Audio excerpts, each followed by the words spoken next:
ഇന്നത്തെ video അമ്പാടിക്കണ്ണൻ്റെ പിറന്നാളിൻ്റെ cake cutting video ആണ് കേട്ടോ. ആൾക്കൊരു സർപ്രൈസ് ഗിഫ്റ്റ് കൊടുത്തിട്ടുണ്ട്. എല്ലാവർക്കും കേക്ക് കട്ട് ചെയ്ത് കൊടുത്തതിന് ശേഷമാണ് സർപ്രൈസ് ഗിഫ്റ്റിലോട്ട് കടന്നത്. എന്താണ് സംഭവം എന്ന് അറിഞ്ഞിട്ടുണ്ടായിരുന്നില്ല. കേക്ക് എന്തേ അമ്മേ ഹാർഡായിട്ടിരിക്കണു എന്ന് പറഞ്ഞിട്ട് ഓപ്പൺ ചെയ്ത് നോക്കിയപ്പോഴത്തേക്ക് അതിനുള്ളിൽ ഒരു റിംഗ് ബോക്സ്, ഗോൾഡിൻ്റെ ബോക്സാണ്, അതിനുള്ളിൽ റിംഗ് ആണെന്ന് അവൻ അറിയില്ല കേട്ടോ. ഓപ്പൺ ചെയ്ത് നോക്കിയപ്പോഴത്തേക്കും കുഞ്ഞാകെ വണ്ടറടിച്ചു. കാരണം കുറച്ച് നാളുകൊണ്ട് എന്നോട് പറയാണ്, അമ്മ എനിക്കൊരു മോതിരം മേടിച്ച് തരാമെന്ന്. അങ്ങനെ ഞങ്ങൾ ഇപ്രാവശ്യം അവൻ്റെ പിറന്നാളിന് അവൻ ആഗ്രഹിച്ച പോലെ ഒരു മോതിരം ആയിക്കോട്ടെ എന്ന് കരുതിയിട്ട് മോതിരം മേടിച്ചതാണ് കേട്ടോ.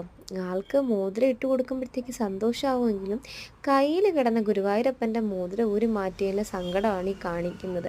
പിന്നെ അതിനെ ഇടത്തെ കയ്യിലോട്ട് മാറ്റിയപ്പോഴത്തേക്കും ആൾക്ക് ഇച്ചിരി സന്തോഷമായിട്ടുണ്ട്. കണ്ണൻ്റെ മോതിരം വേണമെന്ന് താനും അമ്മ മേടിച്ചത് ഇടുകയും ചെയ്യണം. പക്ഷെ എന്താ പറയുക, പഴയ മോതിരം ഇട്ട് കളയാനും വയ്യ. അങ്ങനെ ഒരു സിറ്റുവേഷനായിരുന്നു. സന്തോഷം കൊണ്ട് ഞങ്ങൾക്ക് രണ്ടുപേർക്കും ഉമ്മയൊക്കെ തന്ന് ഭയങ്കരമായിട്ട് സർപ്രൈസ് ആയിട്ട് വന്ന്